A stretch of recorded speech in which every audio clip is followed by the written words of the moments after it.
विशेष संवादमा हाम्रो साथमा हुनुहुन्छ वरिष्ठ राजनीतिक विश्लेषक माधव पराजुली। स्वागत छ यहाँलाई। नमस्कार।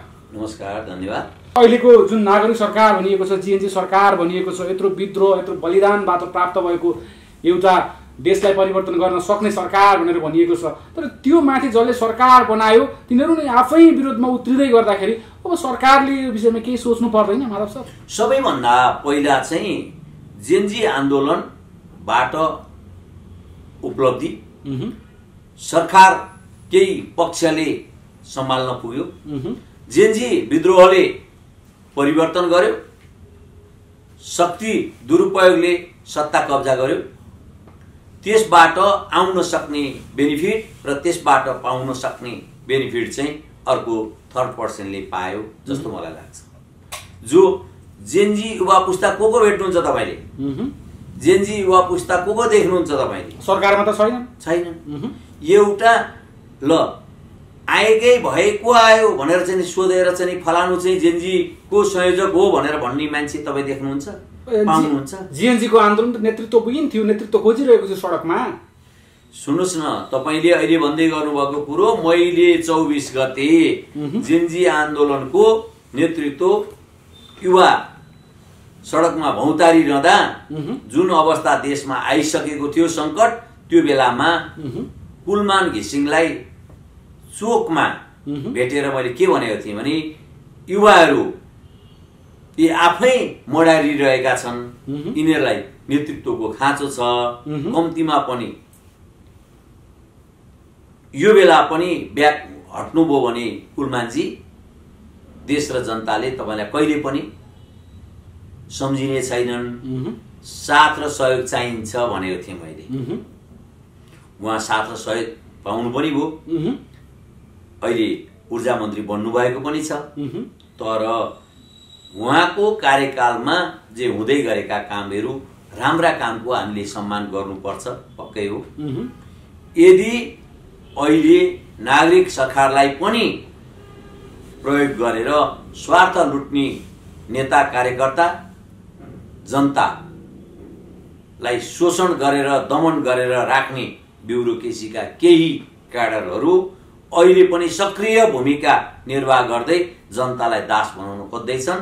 त्यसमा जेएनजी आन्दोलनबाट आएको उपलब्धिलाई संस्थागत गरिएन भने भोलि आम नागरिकले हिजोको भन्दा बढी दुःख भोग्नुपर्छ भन्ने कुरो चाहिँ मलाई लाग्छ। तर माधव सर, अहिलेको अवस्था हेर्दाखेरि त जीएनजी का जुन मागहरू थिए तिनीहरूलाई संस्थागत गर्नका लागि त अब अर्को विद्रोह जरुरी देखियो। अब एउटा कुनै बाटो छ र अब ती एजेन्डाहरू संस्थागत गर्नका लागि? 62-63 को जनआन्दोलन पछि त्यतिखेरको उपलब्धिलाई संस्थागत गर्न भनेर 2-5 वटा भागबण्डाका नागरिक समाज जन्मी। एउटा नागरिक समाज त्यतिखेरको परिस्थिति फरक थियो। त्यतिखेर व्यवस्था परिवर्तन भयो, संविधान फालियो, अन्तरिम संविधान बन्यो, अन्तरिम संविधानले सबै कुराहरूलाई समेटेर लिएर गयो, तर अहिले त्यो अवस्था रहेन। मैले त्यही कुरालाई क्लियर गर्न खोजेँ। त्यतिखेर विभिन्न पार्टीका चाहिँ नागरिक समाज थिए। नागरिक समाजले कति आफ्ना पार्टीका डम्फु बजाए, कति खबरदार पनि गरे। जहाँसम्म अहिले जेएनजी आन्दोलनको उपलब्धिलाई संस्थागत गर्न र यसलाई कार्यान्वयन गराउनको लागि पनि युवा समूहहरूको खबरदारी समूहको आवश्यक छ। त्यसलाई अब युवा जेएनजी नागरिक समाज भन्नुहोस् या त सबै जेएनजी नागरिक समाज भन्नुहोस्, एबीसीडी जे भन्नुहोस्, तर पनि खबरदारीको लागि आवश्यक चाहिँ देखिसकेको छ, पक्कै आवश्यक छ। तर माधव सर, अनौठो लाग्छ आजभन्दा 2007 सालदेखि पछाडिको क्रान्तिहरू हेर्ने हो भने हरेक क्रान्तिहरू अन्तिममा गएर सम्झौतामा टुङ्गेको इतिहास थियो। जीएनजी विद्रोह मात्रै त्यस्तो विद्रोह हो जहाँ कुनै पनि सम्झौता भएन। वर्तमान त्यतिखेर निवर्तमान शासकहरू हेलिकप्टर चढेर भाग्नु परेको अवस्था भनेको बिल्कुलै विद्रोहले जितेको अवस्था थियो। तर यत्रो हुँदाखेरि पनि आन्दोलनका एजेन्डाहरू संस्थागत हुन नसक्नुको पछाडिको कारण के हो? हाइज्याक गरिदिने अथवा हाइज्याक गरेर लिएर जानका लागि भूमिका खेल्ने को हुन् त? सबैभन्दा पहिला त तपाईहरुको मिडिया मार्फत जेएनजी भाइ बहिनीहरू सबैलाई म एउटा अनुरोध गर्छु, तपाईहरु पढे लेखेको शिक्षित हुनुहुन्छ, तपाईहरु विचारमा फराकिलो हुनुहुन्छ, तपाईहरुको चेतना पनि छ, तर जो सबैलाई समेट्नु पर्छ भन्ने चेतनामा अलि थोरै छ कि अभाव छ कि भन्ने कुरो चाहिँ तपाईहरुलाई मैले सोध्न चाहे। किनकि यो हुनु हुँदैन, यो बाहिर जानुपर्छ, यो हुनुपर्छ, यो भित्र आउनुपर्छ, यो तेरो यो मेरो होइन। हामी राष्ट्र बनाउन जाँदैछौँ, हामी राष्ट्र निर्माणका लागि लड्दैछौँ, हामी नितान्त अहिले सडकबाट उठेर शून्यबाट उठेर चाहिँ देश आमूल परिवर्तन गर्न लागि परिरहेका छौँ भन्ने बेलामा तेरो मेरो र उसको भनेर भाग बन्ना किन चाहियो? जेनजी भित्रको फुट पूर्व यथास्थितिवादी र हिजका सत्ताधारीहरूलाई एउटा फेरि उठ्नको लागि फाइदाको बाटो हुनेछ। त्यसकारणले त्यसको अन्त्यको लागि पनि तपाईहरु सक्रिय भएर सबै एक ठाउँ उभिएर जेनजी भाइ बहिनीबाटै उपलब्ध भएको उपलब्धिलाई भोलि सत्तामा गएर खबरदार गर्दै आफ्ना एजेन्डाहरू राख्न सक्ने हैसियतको बन्नको लागि चाहिँ तयार भएर आउनुस्। तर देश बिग्रियो कि बागवटाको राजनीतिले हो, इतिहास हेर्ने हो भने। हजुर, रह्यो तपाईले सम्झौता नभइकन सत्ता बहिर्गमन भएको उपलब्धि यही जेनजी आन्दोलनबाट पाइएको कुरामा नितान्त पक्कै पनि यही हो। जसले 27 घण्टामा देश तोपले उडाउँदाखेरि पनि सरकार ढल्दैन भन्ने केपी ओली र कुनै हालतमा हाम्रो गठबन्धन टुट्दैन भन्ने शेरबहादुर देउवा आखिरमा हेलिकप्टर चढेर भाग्ने त भागिहाले, नभाग्नेलाई हस्पिटलको एम्बुलेन्सले हस्पिटलको बेडसम्म पुर्यायो। न त तोप चाहियो न त गठबन्धनको चाहिँ लट्ठी दरिलो भएर अडिन सक्यो। सो मतलब के थियो भने हिजो जतिखेर जनतालाई दबाएर दास बनाउँछु भन्दै सत्तामा पुगेकाहरूले चाहिँ दम्ब देखाउन थाले, घमण्डले देश त जल्यो जल्यो, उनीहरूको सत्ताको आलिशान सुख सहेलसम्म सकियो, तर अहंकार जलेन सर। अब अहंकार चाहिँ यस्तो हो, मलाई लाग्छ अहंकार त्यति ठुलो छैन। आर्मी मान्छे रुन्छ ठुलो स्वरले, तर बोलीमा दम अहिले पनि छ। सुन्नुस्, अहंकार अहिले पनि झल्किन्छ। म त के बुझ्छु भने आर्मी मान्छे रुन्छ, गाली गर्दै रुन्छ, आर्मी मान्छे बोल्छ, बरबराउँदै बोल्छ, किनकि उता हारिसकेको छ, जे गरे नि के फरक पर्छ। भनेको ओली लगायतका तत्कालीन राज्य सत्तामा बस्ने व्यक्तिहरूले जे बोलिरहेका छन् त्यो केवल बरबराहट मात्रै हो। सुन्नुस् न, चाट हो सत्ताको। 27 घण्टामा सत्ता छोडेर बेपत्ता भएकाहरू 2-2.5 महिनासम्म चाहिँ कोही बोल्न सकेनन्। 4 जना मान्छे चारतिर बसेर अहिले कराउँदैमा सत्ता चाहिँ ओहो उनीहरूको दम्बै घटेन भन्न सक्नुहुन्छ तपाईँ? 77 जिल्लामा राज गरेकाहरू अहिले एउटा दुईटा क्षेत्रमा पनि उपस्थिति भएर राम्रोसँग सक्रिय भूमिका निर्वाह गर्न सक्दैनन्। एउटा त अब शून्यमा आइसकेका मान्छेहरू फेरि 1-2 हुँदै 100 मा पुग्नु भनेको धेरै दिवा सपना हो। भने कांग्रेस एमालेलाई अब फेरि माथि उठ्नको लागि समय लाग्छ। पक्कै हो। के हो भने अस्ति भर्खर तपाईले देख्नु भएन 300 को पेट्रोल देखियो, 3 लिटर पेट्रोल भनेर विज्ञापन देख्नु भएन? कुपनवाला देखियो। राम्रो हो त त्यो फन्डा जसले गरे भने त्यो राम्रो हो त। दिन त कसैले 500 दियो होला, कसैले 1000 दियो होला, कसैले 5000 मा लिएर आयो होला, त्यो हाम्रो आपतको कुरो होइन भनिन्छ। ओ तर रचन दुर्गा पैसाले अर्बौं रुपैयाँ चाहिँ पैसा सङ्कलन गरे, त्यसकारणले आन्दोलन चाहिँ निस्तेज बनाउनको लागि पुलिस के लाग्नुपर्छ, आफै चाहिँ हिरासत गयो भनेर बजार पनि आइरहेछ नि। सत्य हुन सक्छ यो कुरा, कसरी बुझ्ने?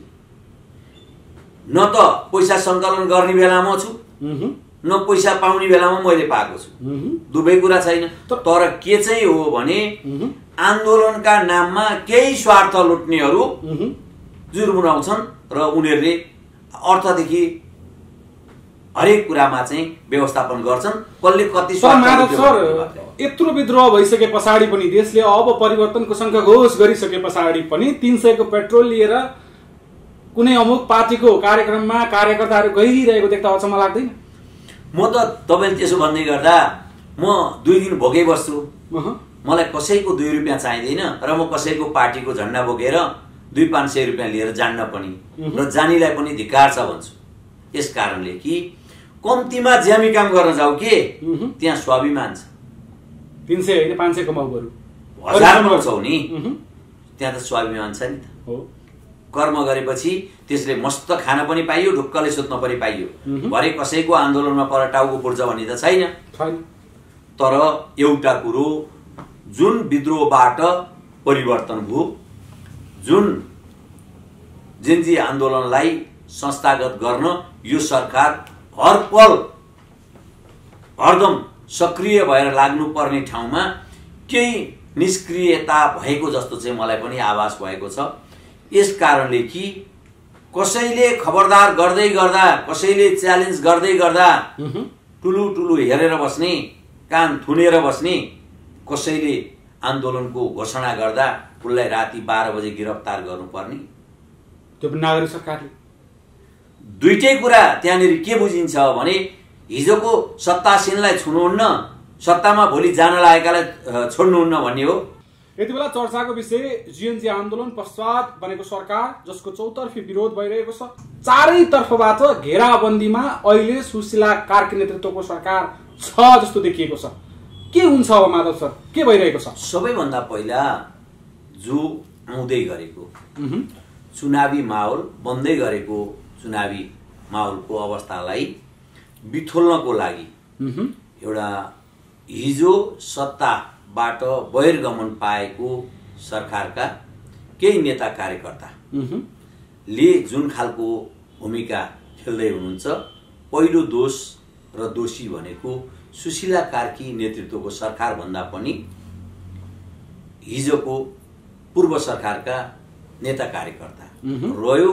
जेन्जी आन्दोलनको विद्रोह र जेन्जी आन्दोलनले गृह प्रशासनलाई गर्दै गरेको गाली गलौज र जुन खालको क्रिया प्रतिक्रियामा चाहिँ अन्तरिम सरकार चुनावी माहौल तयार गर्दै अगाडि बढ्दै गर्दा जेन्जी आन्दोलन फेरि बढ्नु, भड्काउनु र भड्किनुको पछाडि कसैको हात छ, कसैले भूमिका बाँधेर रोल खेलिरहेको छ। जेन्जी साथीभाइहरूले कतै त्यता आफूले बाटो बिराउँदै हुनुहुन्छ कि भन्ने कुरो चाहिँ यो शङ्काको घेराभित्र छ। जीएनजीहरूले बाटो बिराइरहेका छन् यतिखेर। एउटा अहिले चुनावी माहौल तयार गर्ने बेला सत्ताबाट सरकारले गरेका क्रियाकलापलाई खबरदार गर्न पाइयो, तर त्यसलाई उच्छृङ्खल गतिविधि र भड्काउ अभियान चलाउन पाइएन। भनेको जीएनजीले मागेको अहिलेको चुनाव मात्रै थियो र सर? एउटा यस्तो हो, जेएनजीले मागेको त यो संविधान मान्दिन भन्नु पर्थ्यो नि त। सम्झौता गर्दा र शर्त गर्दा 2-4 जना मन्त्री नियुक्ति गर्दाखेरि त्यसमा चाहिँ हातमा हात मिलाएर चाहिँ साथ दिनु हुँदैन थियो नि त। भनेको जीएनजीको आन्दोलनको उपलब्धि 84 मा हुने चुनाव 82 को फागुन 21 गते। बस म पटक पटक यो कुरो दोहोऱ्याइरहेको छु। जेएनजी आन्दोलन जतिखेर भयो, देशले जति क्षति बिहोर्नु पर्यो, आम नागरिकले जति क्षति बिहोरिरहेका छन्, त्यसको उपलब्धि 84 को चुनाव 82 मा गराऊ भन्ने होइन। जुन खालको भूमिका बाँधेर यो संविधानलाई टेकेर सरकार बनाउनु पर्छ भन्दै हिजोका नेता तथा कार्यकर्ताहरू लागि परेर यो सरकार बनाए, त्यसको उपलब्धि चुनाव सार्नु मात्र छ देखियो। अब यसलाई विरोध गर्दा पनि फेरि चुनाव हाडिने, सपोर्ट गर्दाखेरि पनि उपलब्धि शून्य हुने। यसलाई निस्तेज गर्दै देश र जनतालाई न्याय दिने हो भने, द्वन्द्वको स्थिति सिर्जना नगर्ने हो भने जीएनजीहरूलाई निस्तेज गर्न सम्भव छ र? जेएनजी मात्रै होइन, जेएनजी मात्रैले गरेको हो र? दुई पक्षको दोष छैन। जेएनजी उत्रिनु हुने, एमाले उत्रिन नहुने भन्ने होइन, एमाले उत्रिन हुने, जेएनजी चाहिँ उत्रिन नहुने भन्ने होइन। लोकतन्त्रमा सबैको बराबर अधिकार छ। एउटा कुरो चाहिँ के हो भने, मैले कति सामाजिक सञ्जाल बिहान हेर्दै थिएँ, म त्यो सामाजिक सञ्जालमा एउटा कुरो देखिरहेको थिएँ कि हिजो गुन्डु प्रवेश गरेर देखाऊ भन्ने महेश बस्नेत, सिमारा प्रवेश गरेर देखाऊ भन्ने अभिव्यक्तिहरू सामाजिक सञ्जालमा देखेको थिएँ। एउटा राजनीति गर्ने क्याडरले, जसले म देश र जनताका लागि केही गर्छु भन्ने पात्रले, देशै उनका अन्डरमा चलेको थियो त, 3 महिना अगाडि देशै उनको रवैयामा चलेको थियो त, बलियो स्थितिमा हुनुहुन्थ्यो, 2/3 थियो उहाँको पक्षमा। त्यतिखेर देश चलाउने मान्छेले अहिले 2 महिनापछि आएर यत्रो टुकडी गुन्डु एउटा गाउँमा तिम्रो प्रवेश खबरदार भन्दै गर्दा देशभरिका जनताले उहाँलाई खबरदार गर्नु अन्याय छ र? भनेको 12 मा जे भयो, जिएनजेले जे गरे त्यो राम्रै थियो। बस आफ्नो शक्ति भएका ठाउँमा देखाउँछन् भनेर देखाइदिएको हो नि त। उहाँले गुन्डुलाई खबरदार भन्नुभयो, तर तपाईँ जतिको बुद्धिजीवीले हिंसालाई प्रश्रय दिनु त भएन नि सर। कहाँ प्रश्रय दिएको छ? म के भन्दैछु भने उहाँले त्यो काम गलत चाहिँ काम रोक्नु पर्यो भन्दैछु। हिंसालाई प्रश्रय दिनको लागि त कसले सुरु गर्यो? हिजो संसद भवन आगो लाग्दाखेरि गोली चलाउन रोकिने सरकार त्यो संसद अगाडि उपस्थिति हुँदा गोली चलाउन उद्यत हुन्छ, सक्रिय हुन्छ। 76 जना मान्छे मर्छ। त्यो चाहिँ सामान्य हुन्छ? त्यो 76 जना मर्दाखेरि तिनलाई सहानुभूति दिँदै सम्मान स्वरूप छ नि, अबको परिवर्तनलाई चाहिँ संस्थागत कसरी गर्ने, हामी कसरी फेरि अगाडि बढ्ने भनेर चाहिँ एउटा देश र जनताको पक्षमा बोल्नु पर्ने मान्छेले तिमी गुन्डु निषेध छ, गुन्डु आयो भने खबरदार, त्यहाँ आउन सक्ने हिम्मत हुनलाई तिम्रो बाउको तागतले भ्याउँछ भन्ने खालका अभिव्यक्ति दिनु चाहिँ ठिक थियो त? अब यो सरकारको आयु धेरै छैन कि भनेर आकलन भइरहेको छ, के हुन्छ? सबैभन्दा पहिला मैले पटक पटक भनेको छु, न त राष्ट्रपतिको अनुमतिले हो, न त पूर्व प्रधानमन्त्रीको सिफारिसले हो, दुईटैले होइन। संविधान मिच्ने गम्भीर गल्ती त राष्ट्रपतिले गरे भनेर भनिएको छ। कुरो के हो भने हिजो राष्ट्रपतिलाई संविधान जोगाउनको लागि चाहिँ प्रोत्साहन दिनेहरू आज राष्ट्रपतिले संविधान मिचे, उल्लङ्घन गरे भनिरहेका छन्। कुरो अझ जड कुरो के हो भने सेनापतिले यो 1 घण्टा 2 घण्टा चाहिँ शासन आफ्नो हातमा लिएर अधिकार प्राप्त बनाएर नियुक्ति गरेको सुशीला कार्की सरकार हो। त्यसकारणले यो राष्ट्रपतिले दिएकी दिएनन्, प्रधानमन्त्रीले मैले सिफारिस दिएकी दिन भनेर बहस गर्नुको कुनै औचित्य छैन। हामी भाइचारा, सद्भाव र सहमतिमा देश कसले चलाउँछसँग होइन, देशमा कसले शासन सत्ता हातमा लिन्छसँग होइन, नागरिकलाई न्याय दिएर विधिको शासन पालना गर्दै देश शासन सत्ता चाहिँ सम्हाल्नु पर्छ। त्यसमा दुर्गाले समाते के हुन्छ, केपीले फेरि आएर समाते पनि केही हुँदैन, तर नागरिकले न्याय चाहिँ पाउनुपर्छ। तर अवस्था त त्यही देखियो। भोलिको दिनमा फेरि संसद पुनर्स्थापना भयो भने सत्ता केपीलेकै हातमा, देउबाकै हातमा, प्रचण्डकै हातमा जाने त होइन भनेर सन्देह त पैदा भयो नि। अब म चाहिँ के भन्छु भने हिजो